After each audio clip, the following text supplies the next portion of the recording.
Communiqué de presse, le délestage de la paye des enseignants par l'IFOD via Caritas.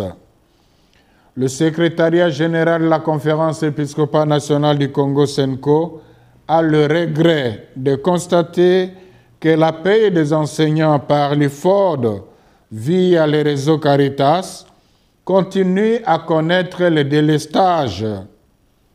Dernièrement, les enseignants des diocèses de Bassankusu, Bokungwe-Kela, Boudjala, Idiofa, Inongo, Kisangani et Mweka n'ont pas été payés au mois de décembre.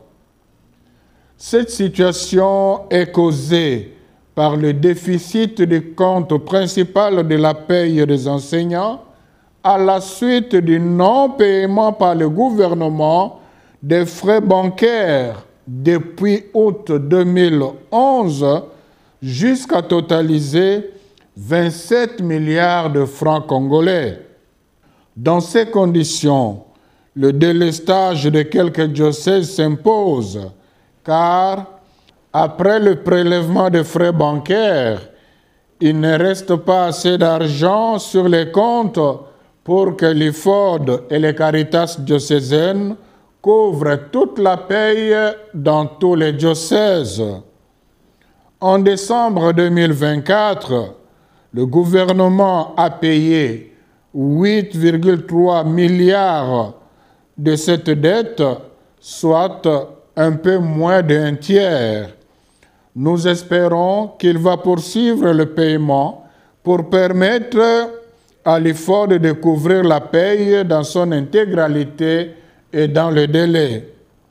Malheureusement, d'aucuns s'en prennent à l'Église catholique jusqu'au sabotage de certains de ses édifices, la tenant pour responsable de ces désagréments que nous déplorons tous.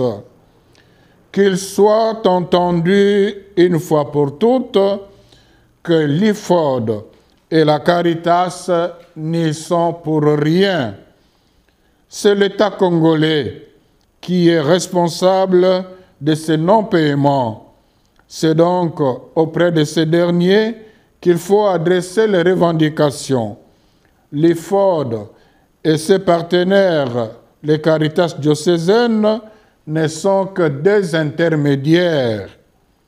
Nous demandons aux responsables des Caritas et curés des paroisses de ne pas hésiter de traduire en justice les enseignants qui se permettront de vandaliser les biens de l'Église catholique en lieu et place de revendiquer auprès de l'État. Je vous remercie.